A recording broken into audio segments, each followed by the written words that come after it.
What's up, DubNation? Rich here with Let's Go Warriors, and you can see I already got the background set up for Game 4. We're going to go live, obviously, on this channel with our usual watch parties. But I wanted to give you just a quick intro on the latest episode. I didn't do an episode after the Game 2 loss, and it's all explained and pretty much time-stamped in the rest of this podcast. So enjoy that. And really the only takeaway, because everything's going to be explained in the first part, which explains what I think happened in Game 2. And then the second part is really just me and Dean Chambers talking about Game 3 and previewing Game 4. And I think the takeaway from all of that is that really it comes down to how Steph approaches the game. If Jimmy's back, then he can take a few more chances because you have Jimmy as your backstop. You have Jimmy as your Robin to the Batman. But let's take a close look at how Steph approaches the game for Game 4 regardless, because I think it is important that he stick to the game plan and not take too many chances, which again will be explained. I think that's what he did in Game 2. And so I think really it's all about turnovers is more important than the so-called narrative of physicality, right? So how Steph approaches the game, how he executes the game plan. Of course, you need teammates to execute it as well, but they will follow you. So if you're hunting hero shots early to see if you can strike the final blow early on Houston, I'm not sure that's the right approach. So it's already worked in 2 games now where you're methodical and you're executing the game plan, and then you save the daggers for the end. So that's all explained in this podcast. And again, I think I'm the only one really saying it, that it's all really up to how Steph wants to approach the game, and that the turnover factor, as well as hunting hero shots, hunting daggers versus the narrative of physicality, which I think is a little bit overblown. So enjoy the explanation right now. What's up, Dub Nation? Yeah, so let me start my video essay of the rewatch of Game 2. So I went on a family trip just now for like 36 hours. Obviously, I'm back now. It was crazy. Sort of like just got there in time to the gate and everything. But yeah, I'm back now. And so I do want to talk about what I saw. And that's why I didn't post an article. I didn't have time. It was just one thing to the next. We all know that the moment Jimmy got hurt, it was going to be pretty hard for us to come back. That's the identity of the team before we had Jimmy. Maybe we beat the Rockets by 30 with this starting lineup, but I think we can adjust our knowledge of the team at that point, because that would be a different identity that we haven't seen this season, and we can adjust accordingly. But information that we have, we're not winning any series without Jimmy. We need him to calm down the wildness of Draymond and Steph. And last live stream, I was on here pissed at the refs, pissed at Adam Silver, because it was like, do you really want your basketball league to degrade into like football? And I rewatched the first quarter. The physicality wasn't that bad other than Jimmy getting hurt. And that was, you guys know, Draymond was tussling with Amen. Amen just ran into Jimmy. I don't think it's Amen's fault, honestly. And during the live, I said it was just getting too physical. But actually on the rewatch, they made calls for us. They actually made calls for us in the beginning. The problem was Steph threw the ball away. Number 1, 3 turnovers. And that was within 6 minutes. So on the live, I was like, well, that's projected out to be 12 turnovers. I actually did bad math. That projects out to be 24 turnovers. Yeah, because 6 minutes, there's 8 segments of 6 minutes. He was on pace for 24 gosh darn turnovers, I'll say. Okay, so that's number 1. Honestly, people don't talk about it enough because Steph is just immune from criticism online and with Warriors Twitter. He tricked off that game, but it was only the first quarter. Like, we have Jimmy there to solve the rest of the 36 minutes after that normally, but we lost Jimmy. So Jimmy wasn't there to prevent Draymond and Steph from just keep on tricking off the game. And this is what makes YouTube Live better than social media, is you can't just clip that right off. You can't say cut right there, because I have an additional thing to say is that you look back to even when I played in my men's Japantown league back in the day, I reference it a lot. You have to go into a game like strategizing how you're going to play the game. If you know it's going to be physical, then you got to, just like in game one, Steph did those slip cuts, set a screen slip cut, or take a guy off the dribble. And what Steph did out of game two was not only was he flinging the ball around, remember at the 11-14 mark, he throws an overhead pass to the other side of the court that goes into the middle of the lower bowl over Brandon's head. And then, he's dribbling into trouble. He's shooting hero threes. Moses got the screen on him and he hit a three to like cut the lead from 7-1 to 7-4. I mean, that's early. But then Steph was hunting shots, hunting, at least two more. What Steph's strategy was to try and get away with it. Like, let me see if I can just win game two just with daggers and tear their hearts out. You can do that. You can actually go into a game first quarter kind of thinking that. I don't know if he thought it out and planned it that way, but you go into a game, even a men's rec league game, you have to kind of have a plan of, how hard am I going to go this first quarter, and what's my kind of feel for the game. So basically Steph lost the game in the first quarter, but the caveat to that is that you lost Jimmy at the end of the first quarter. So there was no Jimmy there to save your ass. It was a calculated gamble by Steph. That's my thesis. It was a calculated gamble by Steph to kind of shoot the hero balls, of which he only hit one, thanks to the Moody screen. And the physicality, it wasn't that bad in the first quarter. It really wasn't. I think what happened was, as the game dragged on, without Jimmy, we just lose like 50% of our physicality. They beat us up. Like, the rest of the Rockets beat up the rest of the Warriors without Brandon even. So honestly, it wasn't that surprising. So like, I forgive the team. After Jimmy goes down, I forgive the team completely. The first 11 minutes, that was Steph's fault. And then Draymond made it worse by turning the ball more over the course of the game. However, it's understandable to me. Like, you're up 1-0. You can actually trick this game off, especially as Jimmy ended up injured. So, I understand it. In the moment, what Steph did was just mind-blowingly awful in terms of the turnovers, the losing the ball. And yeah, they fouled him while he was chasing a loose ball, whatever. It was a mild foul. It was a foul, but they're not calling those. And you got to have the mindset of not losing the ball. And so that he was taking risks in the first quarter to try and just win a game, just steal a game from Houston, because the counter to the physicality, just like is on our videos, the counter to the physicality is slip cuts. And if you watch the video from game one, which I entitled Dillon Played Basketball, when in fact, you look at the courtside video, he's hardly doing any basketball move.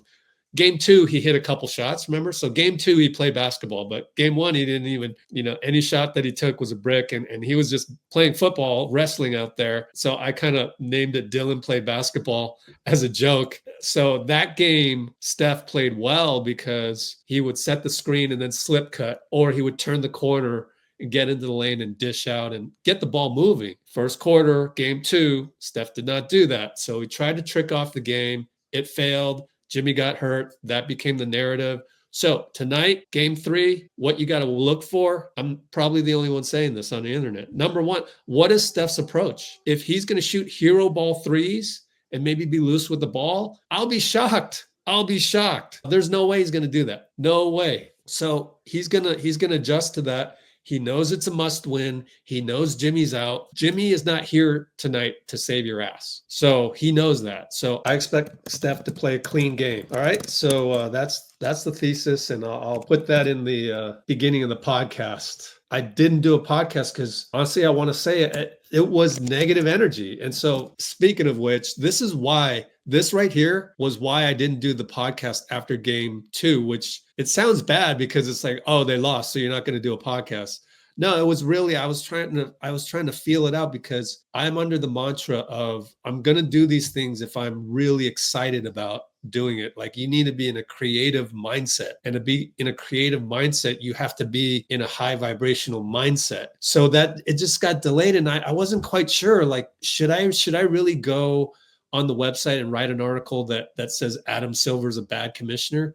Like, I just wasn't feeling right about that. So I kind of like waited on that. I said, no, okay, watch Q1 again. Let's just watch Q1. I don't have to watch the whole game. Just watch it until Jimmy gets hurt. After Jimmy gets hurt, all bets are off. I mean, we need Jimmy to win. We know that. So I just wasn't feeling right to do anything on the website, to do anything with our podcasts on YouTube, Spotify, and iTunes. Didn't occur to me until, really, really recently while I was on the plane thinking about stuff, while I was just now here with you, that what I just said. And know where that person is vibrationally. If they talk about other people, gossiping, hating, like, all right, this might not go that far. I remember one time I had a moment in the studio where J. Cole was there, and I was just having a bad day, and I started just talking trash. I was talking to my other friend, Teron, and Cole came in the room, and within 2 minutes, he heard what we was talking about, and he got up and left. And I just remember being like, damn. What we say? Why did he do that? Yeah. But then I realized we wasn't on the same frequency. He not on that. Complaining, that kind of conversation does not circulate in higher level rooms. He didn't judge me. He didn't say nothing bad. He sat there, he listened for like a minute, and then he got up and left. Because what happens is when you're high vibrational, most likely, those people are going to bring you down. You're not going to be able to bring them up. So that is the theme of Let's Go Warriors as well. So dovetails nicely. A few moments later. Wow, we won without Jimmy. We won a playoff game without Jimmy. Think about it, guys. Nobody would have thought that. I didn't think that. Tiger Baskins, yeah. Offset the physicality. I thought it was the turnovers, actually. So we stopped turning the ball over, which is incredible, honestly. Let's look it up. How many turnovers did we have? So it's the whole physicality versus turnover debate. Who else is going to do this? Who else is going to go look up turnovers? I should have marked them at halftime, which I usually do, but for whatever reason I didn't. Let's go look at play-by-play. Buddy Hield lost the ball. We remember that. Draymond lost the ball. I don't remember that one. Oh, that was the challenge. Yeah, that doesn't count. 5 turnovers, really 4 against Amen challenge. So that was really 1. We had 1 turnover in the fourth quarter, guys. All of you guys that are new here, are you going to get one of the angry kids on Twitter who has a podcast? Are they going to point that out? It was the inspiration by Tiger Baskins to say, we offset the physicality. But my theory is, and I said this at the top of the live stream, is that it's really the turnovers, because the physicality in game 2, I rewatched the tape, first quarter, their physicality wasn't that bad. The only bad one was when Gary got tripped and there was no call. That was the only bad ones that the refs missed, and it was a really bad one. We were down 20-11, so that didn't help. And yet we still got the next bucket to make it 2013. So really, Gary being tripped there, maybe it was a momentum shifter, but it didn't really kill us. And it was really the turnovers. And Steph, as I said, Steph came out shooting hero ball threes left and right, thinking that we could trick off a win that way. I said that before. So I think it's the turnovers, number 1. Then you talk about the physicality. We also had very few turnovers in the second half total. Third quarter, right? We should check third quarter, because I'll bet you turnovers in third quarter were pretty darn good too. Only 2 turnovers in the third quarter. Love it. And I'm confused on the dribbling turnovers by Buddy, because that one was the dribbling turnover in third quarter. So he had another turnover in the fourth. Lost ball. Q post rebound. Lost ball 10 seconds later. 7:33 to go. What do my notes say? Oh, Buddy got picked by Steven Adams. Only 2 turnovers in the third quarter. Yeah, I should have wrote the article. It's all about the turnovers. A few moments later. Dean Chambers in the house. Hey, what's up, Rich? Yeah, I was not aware of Buddy's stat line today. Yeah. Really good. 6 of 13, 5 11, plus 14, plus minus 17 points, 3 steals. Wow. Mm-hmm. Played a lot better than well, I know he hit a lot of big shots, but I didn't realize he was, that's like a 6th man of the year type performance coming off the bench. Oh, yeah. When we started off the game, I thought that Steph was very passive compared to what I thought he would do with Jimmy out. He only had 2 points. I think at the end of the third quarter, he only took like 3 shots. I was very impressed by his ability to read that quickly and really become a lot more aggressive in the next 3 quarters of the game. Obviously, the way Gary plays off Steph's gravity is textbook how to play with Steph Curry. The spacing was a lot better, and we also worked really well on limiting the spacing the Rockets had.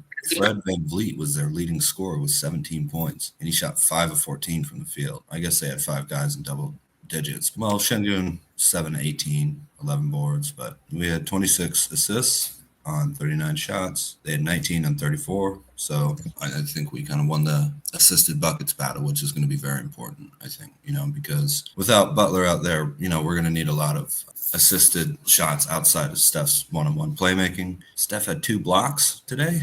That's wild, according to ESPN. He was doing well, helping out with Draymond, especially late in the game. But I actually kind of disagree with you that he was passive. It was just like he didn't want to make the same mistakes that he made in game 2, which was get away with hero balling a game 2 victory, steal one away. And instead he had those turnovers right out the gate, and then Jimmy got injured. So I thought he needed to definitely just execute the offense, which he did, and that's fine. Like, just don't turn it over and don't shoot hero shots. So he didn't do that in the beginning because that was his downfall in game 2 out the gate. So I didn't think it was passive. I just think it was just executing. Plus, he's got to manage the game. It's going to be a long game. And yeah, he tried to trick one off in game 2 and it didn't work. But then Jimmy got hurt. So that was it. That was all that he could do, with the caveat being that he really only had 11 minutes, 10 minutes to figure something out. So he gambled and it didn't work. And then it turned out that that was really all he got, which kind of unfair because at the very least, you usually get to feel out a game with full strength with Jimmy healthy after halftime as well. But game 2 didn't get that chance. So coming out of the gate, just, yeah, good job, but did have, I think, probably at least one turnover that I was cringing at probably. Overall, good execution and all of that. Well, just to respond to that real quick, Rich, I agree with you in the terms of the hero shots, but his ability to move the ball to the open player without turning it over was much better after that first quarter, even without looking at his scoring, of course, which was tremendous. But yeah, I think you're right. I think he didn't want to start taking hero ball shots. Yeah, definitely. I think his first couple points were layups, if I remember that correctly, too. So I thought him getting into lane and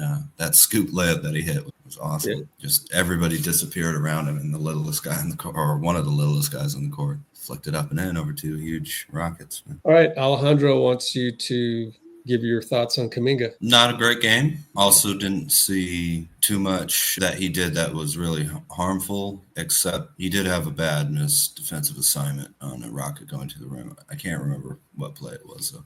I think we can find minutes for him as a 6-man in this series. He hit a couple layups and then I think he hurt his hand or something, and that seemed to limit him a little bit, too. He did? I didn't see that at all. Yeah, I remember he was slow running back up the court, and he was something was hurting. Yeah, I think he got hit. I thought he got hit in the stomach or something like that. But it was the stomach? I thought he was holding his wrist, but maybe he was holding his stomach. Idea. It's not that. Look, hey, the DMP stuff was a big deal.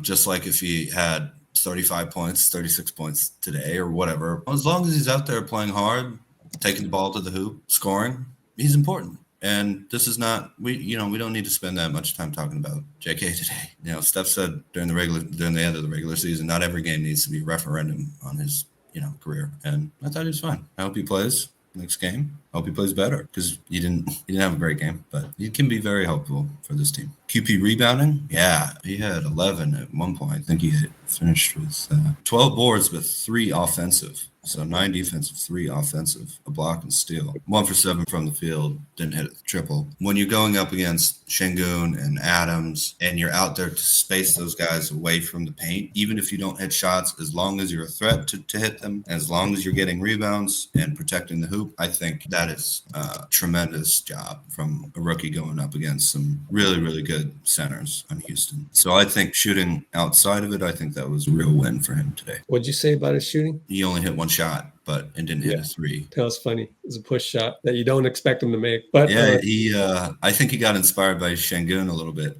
on those. Because Şengün hits a lot of those flip hook looking things, and QP did a straightforward push shot. As much as Amen Thompson went 5 for 16, that's 31%. QP deserves a lot of credit for that because that was the matchup that we let him have. And Amen got thirsty from it. He drove in and didn't make a whole bunch of them. And so QP was good enough to disrupt Amen on multiple occasions, maybe disrupted even, Sengun maybe once, which is good. It's a good start. But overall, yeah, him and Draymond doing work, helping each other out. Draymond was just crazy good. He was there. He was like, had a teleportation device, and he was there. He was playing quantum defense, man. There you go. Yeah. Exactly. Him and QP were quantum entangled. Yeah. Our hustle player of the year, Draymond Green. I have to admit, it's a little embarrassing, but I had no idea that award even existed. Yeah. That's not embarrassing at all. I know now, though. I like it. Yeah. Well, they need to have it to have little consolation prizes. Well, they had the clutch player of the year, which is sort of offensive player of the year if you're not the MVP. Hustle player of the year is like, you're not a shot blocking center, but you're still like the best defender out there. Keep giving them to centers, man. Mobley's good. I know that, but he's playing next to Jarrett Allen. Yeah. Draymond is doing everything out there, and we've been the top 10 defense all year long, even before Jimmy, and obviously Jimmy helped. Yeah, Shaq and Kobe end their career with 1 MVP each. Draymond has 1 DPOY. Oh, cool. Mario Boyce watching from Barbados, one of many island boys. That's as they've called Buddy Hield before. So just to make fun as part of the family. So we got Bruce Morrow, we got Kimbo is in Jamaica, is it? I better not have forgotten that. Do you remember? Yeah, I think Jamaica. Yeah. Right. Oh, he would have canceled me if I got that wrong. Or we could both be wrong, and we'll just have to end the live stream right then and there. By the way, the poll has most people voting to start Jimmy, and since we're waiting for Steph, do we start Jimmy game 4, or what are the conditions for you? Yeah, I think the likely answer is that I can see a Steph Curry versus the Nuggets first 4 games type. Well, we won and bring him off the bench, whatever. But if we're thinking about what Steve Kerr is going to do, are you going to start Kuminga and take Jimmy off the bench? Nope. I don't think so either.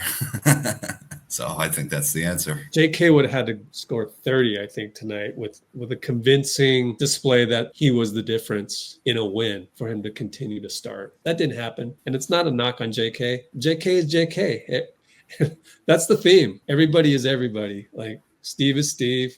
Steph is Steph. So Steve is Steve. He's going to pull a DNP on JK, and perhaps JK might not want to be a Warrior next season. So there's Steve for you again. And then with Steph, it's the turnovers. It's the hero shots when you think they shouldn't be hero shots, but then again, he might make one any moment in time. But you have to live with the turnovers. Draymond, live with the turnovers, live with the technical fouls every now and then.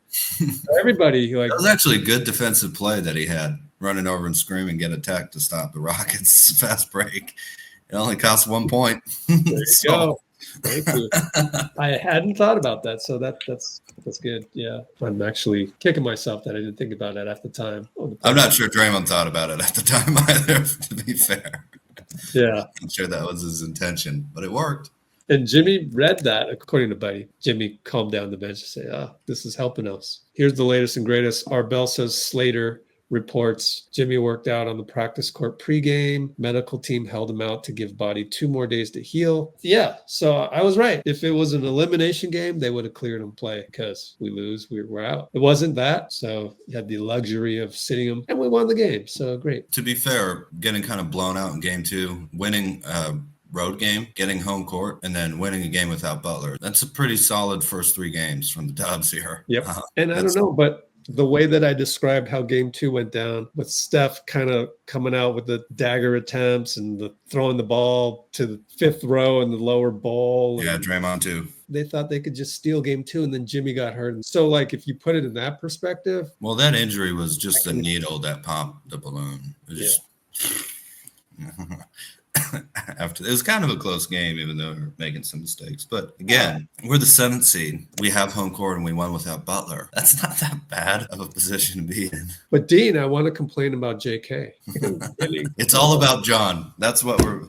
Forget Jimmy, forget Draymond, forget Steph. This whole team is about Jonathan Kuminga, man. Ha ha. Now I do hope JK gets minutes and plays very well and contributes, because again, his ability to put up 19-20 on pretty efficient scoring and draw fouls on the Rockets. They will foul you. We need to put them in foul trouble all series long. Put them in foul trouble so they can't be as physical. We did an excellent job of that tonight. Fouling out Dillon Brooks, he might be a little more susceptible to that. I remember that with Memphis a couple years back. It was Brooks and Jaren Jackson Jr. They were in foul trouble a lot. But I think the whole Rockets team is maybe a little susceptible to that. Look at Mario Boyce. No wonder they were going, Barbados is a place where there's beautiful. Look at that profile pic. man. Look at that. Look at that island boy. Handsome island boy. Yeah, Barbados does seem like a beautiful country. Let's go to the Discord, which sadly I still don't have the platform ready, but you could email me if you wanted the access to the Discord and willing to subscribe and all that. It's only $5 a month, but check it out. Jimmy Butler posts Curry brand as the Batsignal. That's some respect, especially the fact that Jimmy's with Li Ning. And then there's more. Here's a courtside shot of Steph hitting a big bucket over Jalen.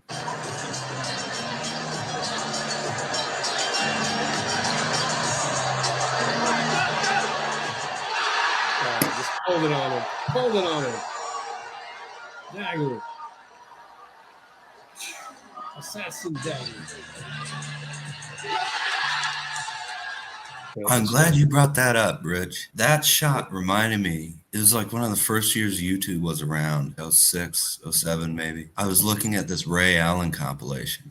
And he did that move where you plant your right toe and jab with your left and then push hard and bring your other leg back. And you obviously, Steph likes to shoot it left, right? It's not squared up. He is left foot back and right foot forward, kind of angled up. And I fell in love with that move and just practiced it for hours and hours. And when he did that today, after he hit, I was like, oh, Ray Allen. Just being a kid playing my neighbor's hoop in the backyard. Yeah, I mean, I could see Ray Allen doing a shot like that. Ray Allen was really good, especially like Seattle time before he was on the Celtics and became more of a role player. That guy was incredible. But Steph, I do remember seeing a game or two with him as a Buck, but I don't remember the Sonics. Yeah, he was good with the Bucks too. They made the conference finals against the Sixers in 01. They almost played the Lakers. I love Steph's ability, just like you really step back on a jab. Okay, I'm in balance and my right toe's face is in front of my left, so splash. Just such quick reading of it's not like Jalen Green's an easy player to score over, I think. I mean, he's pretty quick and athletic and everything. And old 37-year-old Steph, just as wily as ever. So you're crediting me on that, but really it's our Discord server, which I just asked Bruce. He said he's deep in his love for the Warriors through Let's Go Warriors, which I love to hear that. And I wonder, does the Discord server have anything to do with that as well? Maybe he would feel that way even without it. But I'm just saying, man, you guys, if you're interested in this, well, I'll go full bore on it once I'm ready to automate the subscriptions on it. But I could hook people up manually. Until then, maybe I'll work on it tomorrow. I keep saying that though, so I don't want to disappoint people, but I'm trying. Almost there. Almost. Once it becomes more popular, I'll really probably focus on that more than the website. All right, what else is going on in the topics we're covering? Iago appreciates the Ray Allen reference because made him love basketball. Man, Sonics jerseys, love it. Oh, I can't wait for them to be back. The arch thing. Oh, so cool. Oh, you mean the Space Needle? No, they had the Sonics arch. Oh, thing. Yeah. I thought those jerseys were really good. Skyline with the Space Needle, and then they did the the 90s ones. Then the Gary Payton era where they changed it up and had the other Sonics logo that was looking up at the Space Needle. That was cool too. Those were Which three was more satisfying, the one over Dillon or the one over Jalen? What was the one over Dillon again? I know, right? How many threes did Steph hit? He hit 5 of them. One of those 5 or 2 of those 5. Oh, what was the caption on the Curry brand? One? Let me see. Oh, there's music. It's the old Batman song. Caption says, thanks, Batman and team, excluding Buddy. Excluding Buddy. Let's show you this on the Discord. Thank you, Bruce, for the kind words on Discord, which one of these days I'll use as marketing material. But there it is, if you can see this. Thanks, Batman and team, excluding Buddy. Man, this guy, I don't understand how more of his personality wasn't known. It felt like he was always so intense in Miami or wherever. I know, right? He's like a legend, man. I wonder if it's just the fact that the Warriors have so much media attention. I don't know. Like the Heat have a lot of media attention. They're in Miami. You know what it could be? Steph. Just playing with Steph, man. Yeah. Thank you, Nikki. Thank you for bringing up that caption. That's absolute gold. Kimbo says the 3 by Steph over Jalen because it knocked the polish off his nails. Man, we're doing there. Oh, let's look. What is this? Oh, KMBR's posted Jalen versus Draymond on the podium. We're just talking. You know, he can't really do much of anything else, so talking his only way. Did he have a word or two to say to you at the end of the game there? Yeah, the game was over. Don't matter. You make a comment about Jalen Green's nails post game, and did he take umbrage to that? If so, I'm not sure what he took to, but it was a good win for us. Bruce Morrow, thank you for the Discord. Should be the standard of all Discords. Thanks, man. Totally. It's great. Do you recall something you saw on Discord, Dean, that, oh, wait, you're not on social media, so anything you see? Well, I remember getting off a live stream talking about JK and everything, and it was late at night. Went to sleep. I woke up and like there was all this information about what Kerr said and what all these different sources. Oh, cool. And yeah, that's me. That's manual. I manually did that one. I remember that. Yeah, but it was all just good information, some opinion here, some facts here, but nothing like inflammatory, I guess is what I would call it. You know, I just so tired of that inflammatory type of talk, like Jalen Green saying Draymond can't do anything but talk. All right, I guess you're upset, huh? Yeah, he is upset. You can't show that type of emotion to the press. I agree with you. QPXY says Jalen Green is consistently inconsistent. Oh, that's mean. It's mean. It's kind of funny though. But he shouldn't have said anything on the podium, then we wouldn't have made fun of him. Oh, Amy. Yeah, thank you. Yeah, Amy's like, Let's Go Warriors is the rare Warriors channel aside from the long hour streaming. The most I love about it, the positivity with Dean of Positivity Chambers as well. Thank you, Rich. Dedication to the team. Keep up the good work. Appreciate you. Thank you, Amy. Yeah, appreciate you very much. Bernie Lee, Jimmy Butler's agent, texted Marc Spears. It's in the Discord. I put it in the Discord. Let's look it up. Let's go to the Jimmy section. Ernie the man posted. Let's see. There is some hope, though. Bernie Lee, Jimmy Butler's agent, texted me saying, pray for the bear. That tells me there's some optimism for Jimmy. I didn't understand that, actually. Pray for the – is that like some old school thing? I heard and saw that he was referencing a tweet that Kobe Bryant put out when he tore his Achilles. And this was from 2013 when Kobe was rehabilitating that torn Achilles. Yeah, I like that. You see me fighting a bear, pray for the bear. Love it. So Kobe definitely tweeted that then, huh? Oh, yeah. Kobe definitely tweeted that coming back from his Achilles tear. Good job looking up the pray for the bear, because I didn't understand it when I didn't understand it either, but it felt like he must be referencing something. Oh, you can just check Know Your Meme site. Oh. Ugh, memes. I don't like memes. I think they're weird. Are they? Yeah. Prefer the it's like a movie quote with no story behind it. Anything else you want to talk about while I finish up the transcription? Just Jimmy is this guy's personality is so different than I thought it would be in the best way possible. Takes some wit to put that post up. He's got a graphics team and a videographer, so I'm sure they were able to do the Curry brand Batsignal on the quick style. So they got to think about just how to come up with it. I mean, also just how many times does even the closest teammates, how many times I put up a kind of rival shoe company? Yeah, I think it's Leaning, because Leaning probably okay with that. Any American company wouldn't have got away with it. Maybe you're right. I always thought they were called Lining, and first athlete that I heard of was D Wade, and the whole team except for Buddy. It's just hilarious, man. Can't wait to have him back out there on the court. To be fair, when the Rockets started playing today, even though they were ahead, I was just looking at their team going like, okay, they're all healthy, they're all there. We don't have Jimmy Butler, and I still feel like we match up well with them. So they're the second seed in the West, which is not a surefire sign of being a great playoff team or whatever, but they can't be that bad. And if we match up okay with them, even without Jimmy, it's starting to feel,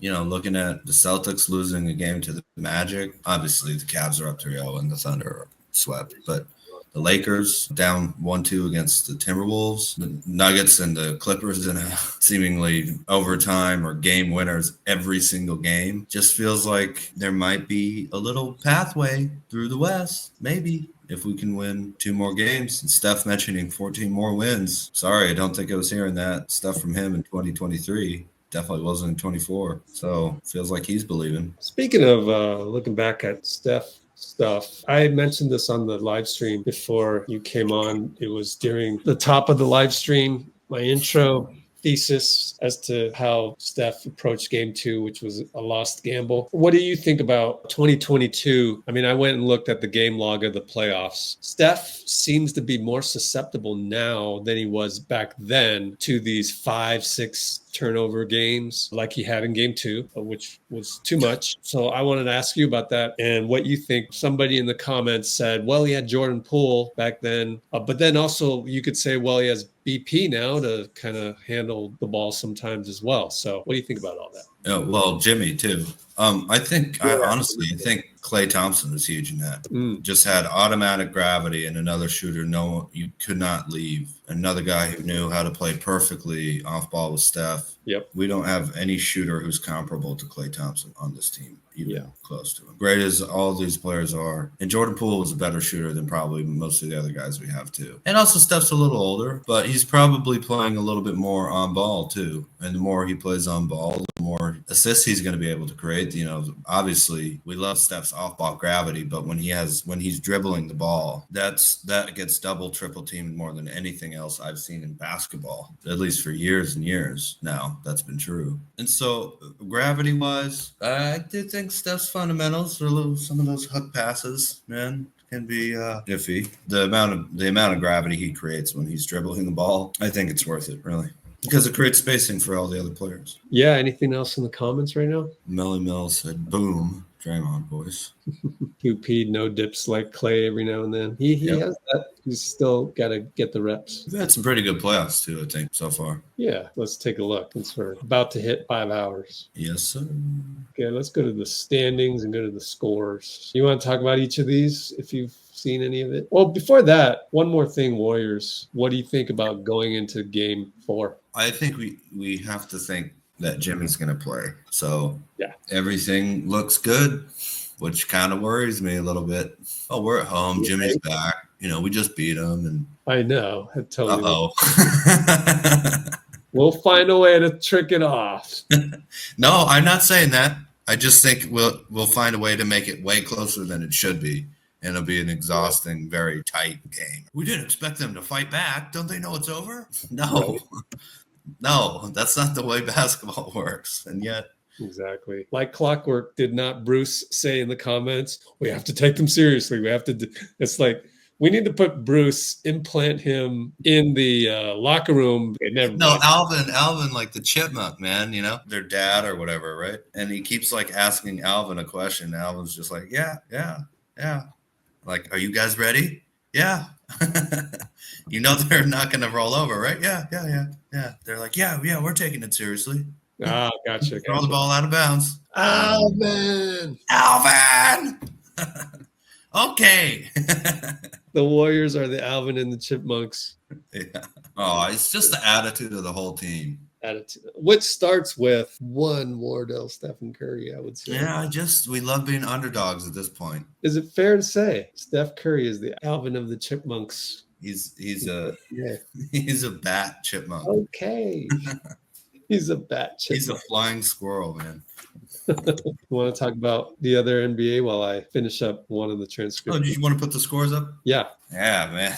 He got blown out, and they're down 0-3. So all of NBA history will tell you their season's over. The Thunder, I'm surprised the Grizzlies were that close. I wonder if there's any Ja news. Yeah, he didn't play. He didn't play. Do you know how long he's out? Nope. I would probably check Hoops Hype on that one. Hopefully something won't keep him out into next season. Steve Urkel, Bruce said, did I do that after each turnover? Bruce went with the Urkel comparison to Steph? Man, Bruce. No boundaries now. Oh, the Warriors are the Steve Urkel of teams. Oh, and the Thunder advance, of course, which was a close game. Yeah, I mean, the Cavs, Heat, Thunder, Grizzlies, that seemed like the only two that were really going to be blowouts. Knicks Pistons has been kind of fun. A lot of scrappiness. Something absolutely insane that I heard, which is that was the first Detroit Pistons playoff win, not playoff game, but playoff win since 2008 against the Boston Celtics. And so, or if that streak continues again, it'd be like 2042.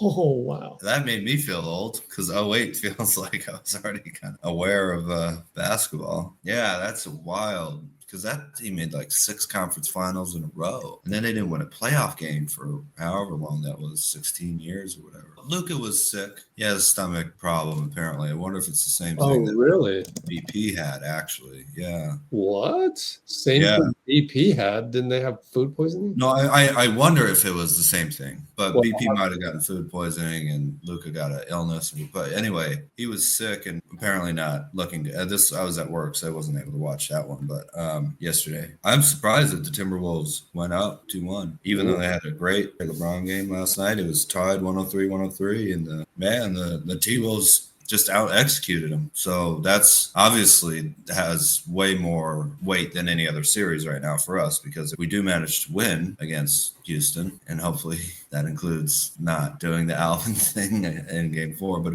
looking ahead, that we are facing one of those two teams, so honestly, I wasn't expecting that. I thought the Lakers would be able to. Well, we saw Luka against the Timberwolves last year, and they had Cat.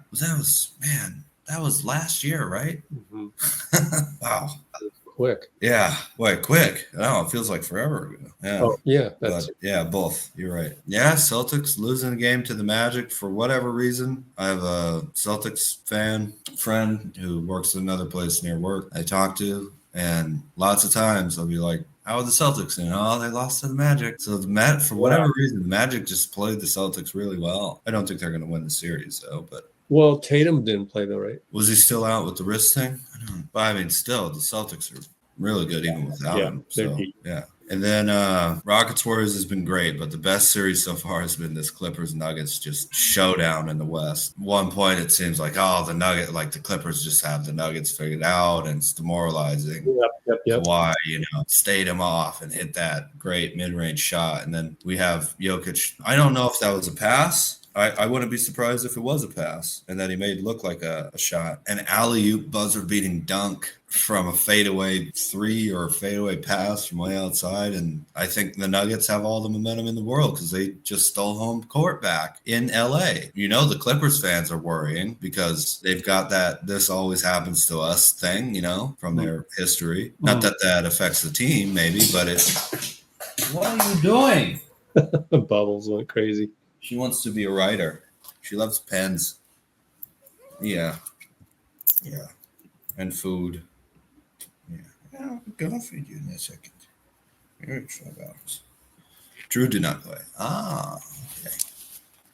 All right. Oh, Drew didn't play. Oh, my bad. Either way, the Magic just match up well against the Celtics. But man, I think the Nuggets might have some momentum going back to Denver for Game 5. Yeah, now they're playing at home, and they know they can win in LA now. So I felt like we played Game 2 of this series on Wednesday, right? Yeah. My family friend came over. He's a LeBron fan, so he became a Lakers fan after decades of not liking the team. But for a long time, he was a Clippers fan, and he didn't mention them as a finals contender. I was surprised by that. I thought the Clippers really were looking good, and they could make a push themselves to be at least in the Western Conference Finals, probably against the Thunder, you would imagine. But whoever wins that plays the Thunder next, which is insane. That's total opposites, because it feels like that one's going to 7 and the Thunder just swept, which might not be good for the Thunder because they're facing a battle-tested team in the second round, and they've got all this rest, and the Grizzlies put up a little fight, but it wasn't ever really close. So I just think that's fascinating what happens with that series for sure. That's a glance around the NBA for you. Playoffs, best time of the year, man. Nothing like it. Yes, sir. Unless the Warriors aren't in it. Yeah. Well, obviously, it's much worse. Steph just makes everything better, man. Oh, Batman. Why aren't there any superheroes that take place in San Francisco, Rich? That seems like an oversight. Venom? Yeah. Oh, really? And probably one more that I'm missing. Oh, Ant-Man. Oh, really? Oh, yeah. Okay. Nice. Not the Minnesota Ant-Man. Yeah. Paul Rudd Ant-Man. Paul Rudd Ant-Man. Phil Jackson Jr. Who's that? Who's Phil Jackson Jr.? Huh. Oh, Redick. JJ Redick. Oh, okay. Why can steal one in Denver? Yeah, I know. I do too. But I also feel like Jokic can steal one in LA. You know what I mean? Yeah. Love to wall it into it. What were those props? Were they waves or what were those things? I have no idea They all had these what anybody's talking about. blue things on their head. Oh, Steph, 10th all time, man. Oh, Jasmine Dawson reminds us that it's Shang-Chi, I think, based in San Francisco as well. Tony Parker. No idea it was 10th. I would never guess that. Well, he played a ton of playoff games, obviously, with Duncan. Oh, right. Yeah. In terms of, playoff. Not all time, but yeah. Even playoffs, I would have never guessed it. But yeah, they played 10. That might be a one of those, Jason Kidd at one point led the NBA all-time three-pointers before Steph. Are you serious? Really? Yeah, it was one of those things because wow. We joked about it. There's this guy that played in my league that I ran so many times. I'm really good. I'm close with them. I remember the first day he signed up his team to play in our league, man. It was pretty cool. I didn't know him that well. And, and then now I know him so well. And like, he's a point guard. He doesn't jump out at you. And then one day, maybe it was his brother Torrent, this guy Barry Lee, right? His brother Torrent may have said, oh yeah, he's like the Jason Kidd of Dream League, your league. He's like, he leads the entire league in all-time threes, but nobody knows it. It's just because he's played so many games in your league. He's been on so many teams. And so maybe it's kind of like that. Tony Parker being 10th all-time scoring because he played so many playoffs. Ahead of like Bird, I know, huh? Yeah. Really wish you could have seen like one coach figure out the math a little earlier, to be fair, because some of these guys, they would have been awesome to watch shoot more threes back then. But, it's just the evolution of the game. It's like no one taking left-handed triples right now, I think that'll change. But until someone does it, you can't think of it. The one-legged triple, it's not as prevalent right now. Yeah, that could happen.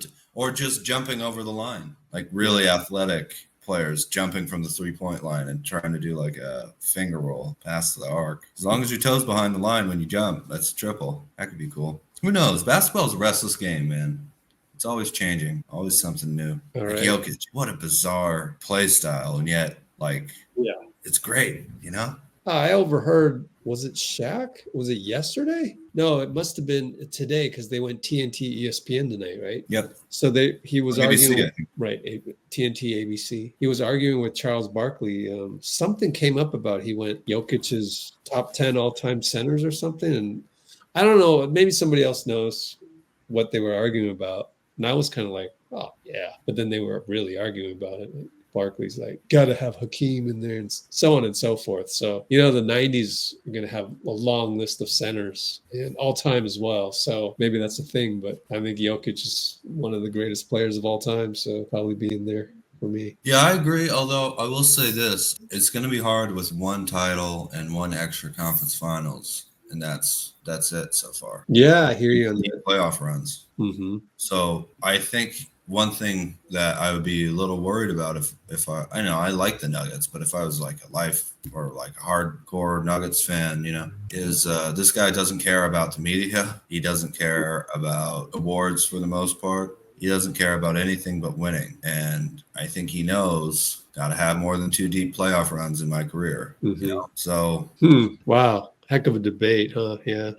It's the same with Giannis. They actually have a very similar resume. Jokic has one more MVP, but Giannis also made the conference finals and then won a title. And then after that, there's not really another deep playoff run in there. You look at that versus Tatum, 2 finals, a chip, 5 conference finals. And he's 26. So it's not that I don't think Tatum's better than those guys, but I think both of those guys, although European players, foreign players tend to be more loyal, I think the pressure is building on them because they're both either 30 or about to be 30 or older. If either one of those two or both of those two are on the move, that is seismic change in the NBA landscape type of stuff. Mm-hmm.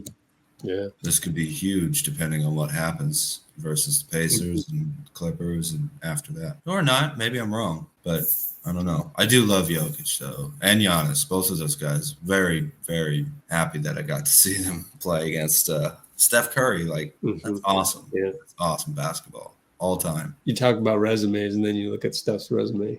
Crazy. Just crazy. And he's 6'3". These guys are 6'11". Yep. Exactly. That's crazy. All right, well, let's end it on this. DubSteppin with a nice little comment. At no time did Steph look like he was going to lose the game tonight. Not a sliver of doubt throughout. His demeanor kind of calmed me down as a spectator. Is that Steph as well? I guess you're talking about out there having fun, says Olive. Mhm. Yeah, what I'll say about that, and then I'll let you close out, is just it seemed like we were worried about the rest of the team in the first half, I think. Yeah. And then they held up. Although I would want to deeply look at the minutes that Steph was not in there, right? Just to be sure. Because we only had Steph rest for 7 minutes. Yeah, that was later in the third or the fourth, because I remember they said he played like 30 out of 34 minutes or something at one point. Wow. Yeah. Yeah. So anyways, ended up with 41 minutes. Yeah. And Dina Gon was asking the comments about the non-Steph minutes. So, I mean, just recapping, just thinking in my head, what I can remember is just that it held up. It held up. I didn't sense, except for the first half, there were choppy moments, right? Just like Steve said on the podium, which I just transcribed the thing while you were talking. So that's why I saw that. And so, yeah, I agree with you. He needs the rest of the team to hold up so that he can come in and do those daggers, right? Just like we know he likes to shoot the dagger threes. Yes, sir. So, yeah. No, the Stephless minutes have always been an issue, except when Jimmy Butler's out there. Absolutely right. Cello file time. Next live coming soon.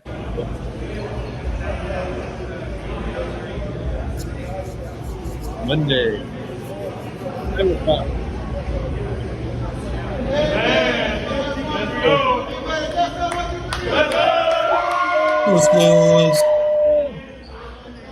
Today he came back.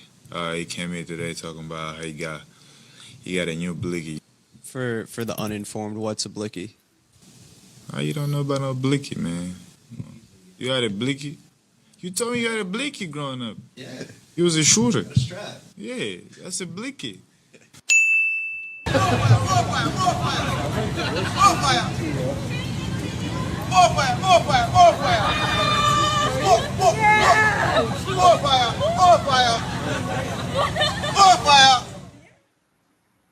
Oh, fire.